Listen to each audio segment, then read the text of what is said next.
leader of the largest opposition party, John Mahama. He gave his COVID-19 speech earlier this evening. But who is John Mahama? Something that you already know, don't you? John Mahama was born in the northern region in Tamale, and he schooled over there. But before then, he has schooled in Adom-Otchere Primary School, and he schooled in Tamale and the University of Ghana, where he studied history and graduated with a Bachelor of Arts in History. John Mahama also studied as a communications specialist, both at the University of Ghana and in the USSR, as they used to call it those days, in Russia. He returned to Ghana to work as a communications specialist, and he worked for the Japanese development agency called JICA.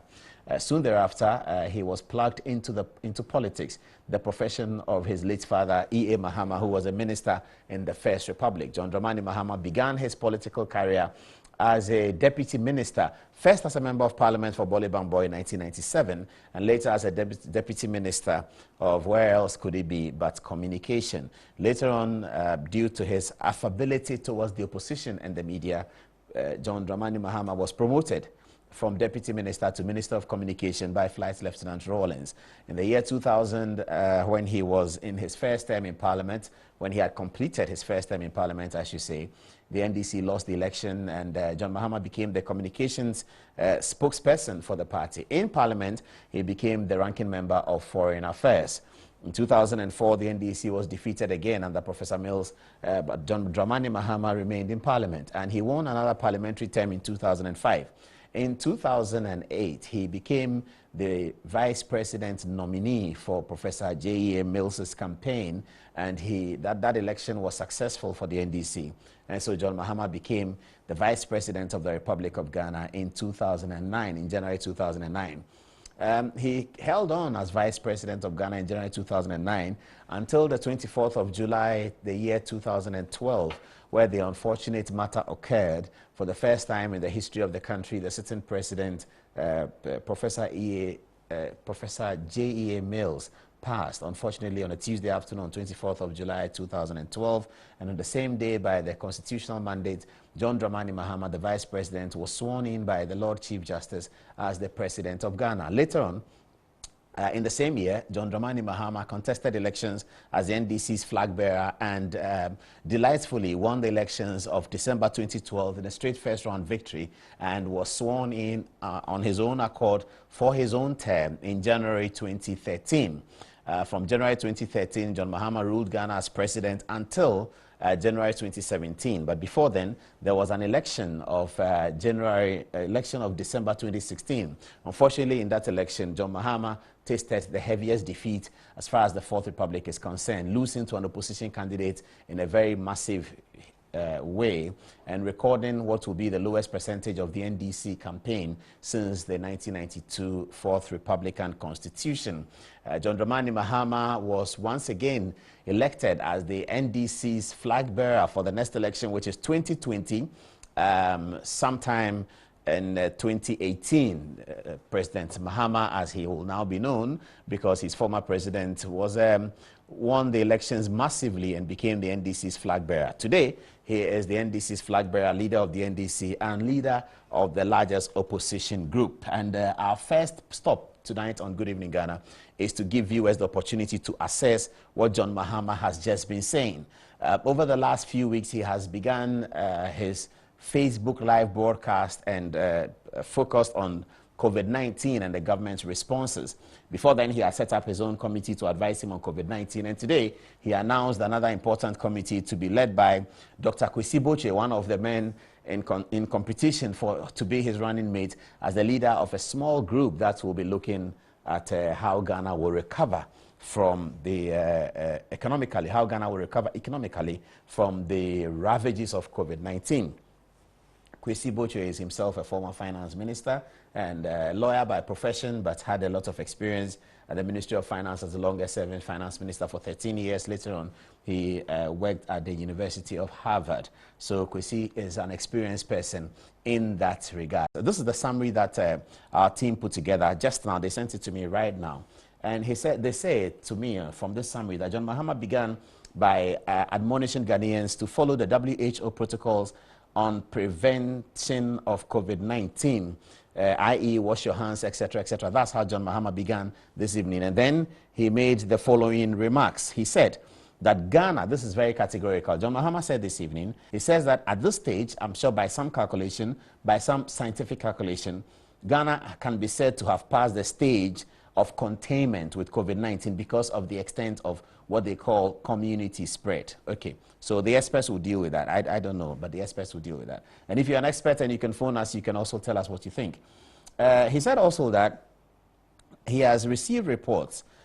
So he said because of the containment, the lack of containment status that we are, that the government is yet to come out with a strategy and a plan to fight COVID. He's inviting the government to do as soon as they can. He has also received reports. President Mahama says he has received reports of health workers who have had to buy or get their own PPE. I've seen some of those reports on social media as well, particularly people in Kolebu Teaching Hospital. We are told that they've had to buy their own PPE. I believe that the Minister of Health and the Minister of Information, when they are doing their press briefings, they will clarify this position. Okay, President Mahama also touted his achievements. Of course, he's a politician, it's an election year, and he took the opportunity to tout his achievements. He said that his achievements in the health sector are unmatched and that the government has added more to the health infrastructure, that his government added more to the health infrastructure than any other government. And that is what the new government, Akufo-Addo's government, is benefiting from. He said that government has also refused to complete projects not only in the health sector, but also with roads and education.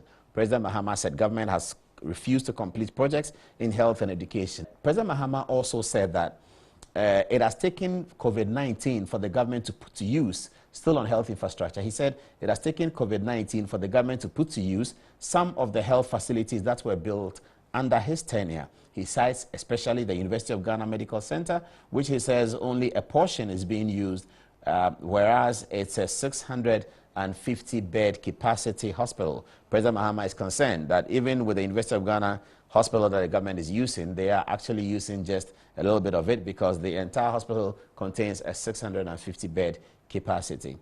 President Mahama also mentioned the Kasparov Polyclinic, Ofankor Health Center, as projects that the government has abandoned. The polyclinic and the health center at Ofankor that the government has abandoned. He said other abandoned health facilities, health infrastructure projects include district hospitals in Kumeu, Fomena, Abetifi, and Dodowa. District hospitals in Kumeu, Fomena, Abetifi, and Dodowa. He described Akufo-Addo's response to the pandemic fight as a knee-jerk reactive response. He said in July 2019, he, John Mahama, said at the Western North that if he's re-elected, he will establish a regional hospital in all the 6 new regions and all districts will have a modern health facility. The President Mahama says that this election is going to be about health as one of other things, and that the Ghanaian people should choose between him on the screen now and President Akufo-Addo in terms of who has delivered on health infrastructure. And he says he will complete phase 2 of the Ridge Hospital and he will expand and double the capacity of the 37 military hospital. Another promise in the health sector, President Mahama says that he will complete phase 2 of the Ridge Hospital and he will double the capacity of the 37 military hospital. He also said on one of our favorite topics, and we were watching out for that, running mates. President Mahama has said this evening in answer to a question that he's cool about the running mate. There's no problem. He knows exactly the kind of person he wants to be his running mate. He sort of hinted that he already knows that person. He didn't say beyond that, but he said he'll be consulting with the National Executive Committee and the Council of Elders. And he also has other timetables to meet. He has to have a manifesto, etc., etc. So it is on his mind, but it's not a matter that bothers him because he seemed to have gotten his finger around it. Hello, Paul. Yes, good evening. Good evening, Paul. What's your name, please? Paul, I'm Kofi from Kaswa. Okay, Kofi come from Kaswa. Let's hear you. Yeah, Paul, I think former president address was much ado to nothing. And I think he's just launching his bid for the next elections. Most of the issues that he raised were very trivial, if I may say so. In fact, the president has done so very much in terms of health. In fact, this COVID issue. He has shown leadership. The world at large has congratulated him. Many are of the view that he is a man of the people. So I think President Akufo-Addo is the best bet for the next election. And Ghanaians will vote for him massively, and he will do wonders in the next coming years. Okay, but it's okay for you to say that. You think that President Mahama was just politicking and that President Akufo-Addo has done well and showed leadership. But President Mahama made some points. He said that the state of the community spread of the virus, it means that Ghana has gone beyond containment, that we have not been able to contain the virus. Did you hear that? Do you have a view on that? Paul, from the first place, you know, this COVID issue is a matter of even a challenge. You see, even the U.S., those developed nations had their own issue about the whole issue, about the whole pandemic. So it wasn't something that we anticipated coming. So if we have done a little bit of our best, I think that the government needs to be congratulated. And there's room for improvement. We can learn from our mistakes. When he was president, this Ebola thing came up, you know the number of people that what went on in the country. Even though we didn't lose anybody, it wasn't the best of fights that we did. We always learn from each other, and going forward, I think we learn from our mistakes.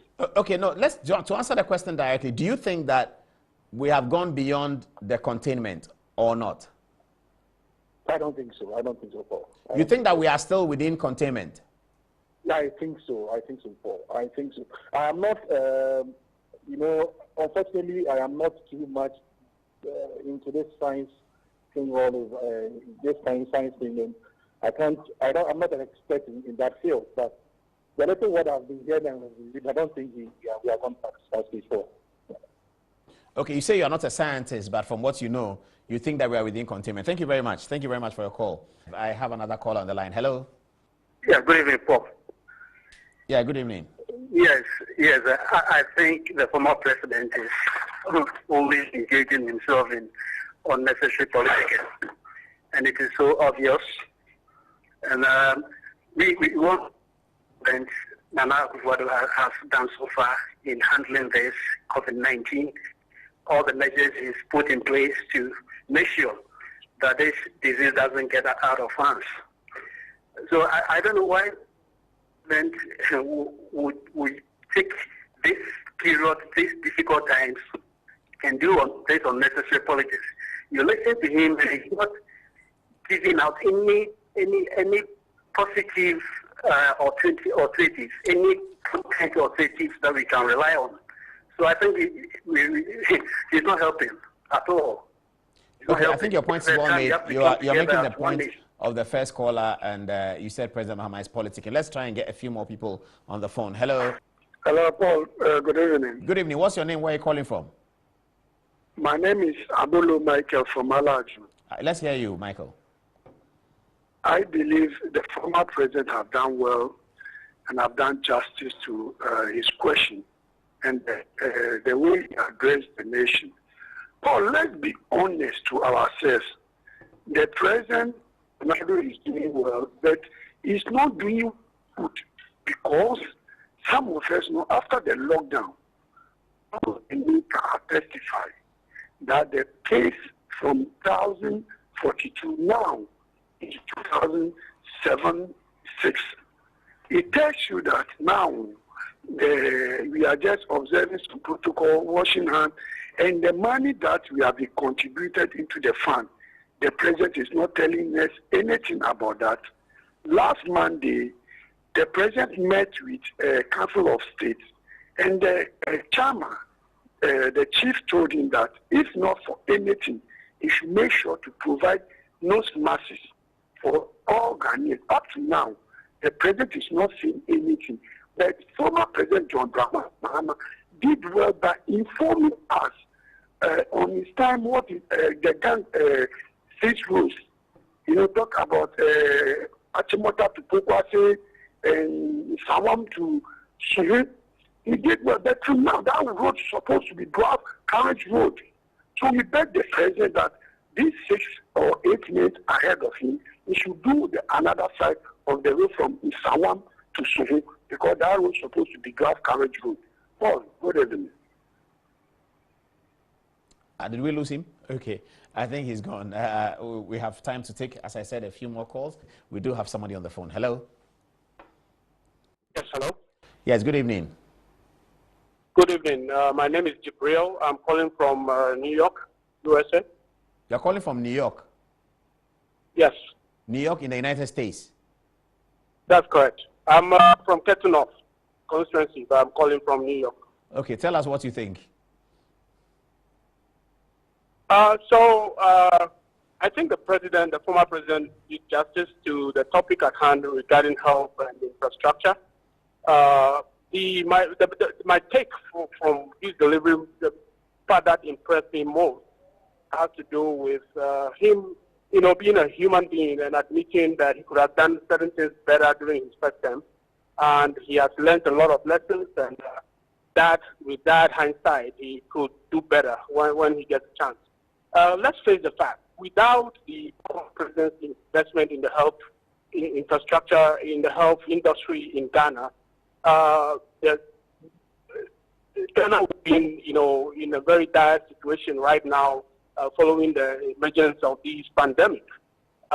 And so it's good to invest in social livelihood of people, social stuff such as free SHS and all that, but it is even better to invest in things that can last a lifetime, and so that when we are faced with situations where we can fall on things, we can find tangible things to fall on, instead of just mouth infrastructure as we turned out to be. Okay, thank you. And how is New York doing, by the way? I hear there's a lot of problem in New York. Oh, yeah, sure. So New York City is hit hard. I mean, as you don't know on the news, I happen to live upstate New York, Corning, New York, where I live. It's a little town. We had about 204 cases overall. And actually, as we speak, we have only 65 active cases. So it's better down here. But still, there's so much stringent management. Let me relate a story. Yesterday, I took a drive to my office where to go and pick up something I left in the office so that I can continue working from home. And this morning, I got called by the security from my company asking me to produce a document to show whether I'm truly an essential worker before going to the office. And, I had to, give reasons why I had to go to the office. That should tell you how stringent, how serious this issue is being taken all over here. And, there's a lot of testing going on and all that. Things are getting better. But even here with all the infrastructure, I could actually literally walk to a hospital facility here. Things are still locked down. People are being asked to stay home and all that. And, so that's an example we need to follow in Ghana. I think the president took too early a decision to open up the country. He should have taken steps earlier than he did. In fact, the president should have stopped all inbound flights from around the world very early in the game, knowing that we don't have enough health facilities and health personnel in Ghana to deal with a case like this. Okay, thank you. Thank you very much. Hello. Hello, I'm Ebo calling from Tuba. Ebo calling from Tuba? From Tuba, yes. Okay, let's hear you. Okay, I just listened to the former vice president, and honestly, it's all about politics. And I believe and I heard that even the projects that he's saying have been abandoned by the present government have already been written in the Green Book that has been completed. And secondly, it's about there's honestly lack of facilities for the diners in the other regions, like the western regions, for example, in the villages. They lack a whole lot of even face masks and all sorts of things. So I think, the government should try to stretch its hand to that area. Okay, but President Mahama said that health workers are telling him that they don't have PPEs and they have to buy it with their own money. Did you hear that? Does it concern you as well, if it's true? Yeah, it could, but I think normally Oh, everybody has got his taste of those things. So some people would like to use Kotoko face mask. People would like to use House of Folk face mask. So probably they can decide to buy it from their own. Not just because the government is maybe not reaching them, but it's because maybe they just want to have fun using their own preferred. No. This is not normal people. This is doctors. So the PPEs are the very serious ones that they take into the hospital. Well, we are not in a complete effort world, So by all means, there will be some. But I think it will be some minor. This I don't think it will be something which is huge. I don't believe so. Okay, all right. Thank you. Point well made. The phone lines are still open. Have another caller now. Hello. Hello. Yes. Good evening. Good evening. What's your name and where are you calling from? My name is Simon. Hello, and then we can hear you now. Go on. Yeah. I don't think the former president has done very well. Articulate, and then he saw all the projects that he was. They have abandoned, the president have abandoned. He brought it out for everybody to see, and then it's very unfortunate that this thing is happening to our dear nation, Ghana, because this thing could have helped some people. Nurses and doctors that they have not got a job would have got a place, a job to be doing. And this thing will not happen before the present government will say that they are now going to build, 8 hospitals across the district that they don't have. So why are we doing this into our own nation? Why these things are there? We're supposed to do it, and we are politicizing these things, and we don't want our nation to enjoy. And now that there is a crisis, because when Ebola came, the former government did very well, and this thing didn't escalate. No one single death recorded during the time the former government was in power. So this time, look at this and what is happening. So it's something that we're lesson that Ghanaians have to learn from this thing, so that when the previous government is no more, the present government should be able to take over and then handle the country, because we are one nation and then we have only one Ghana. Thank you very much.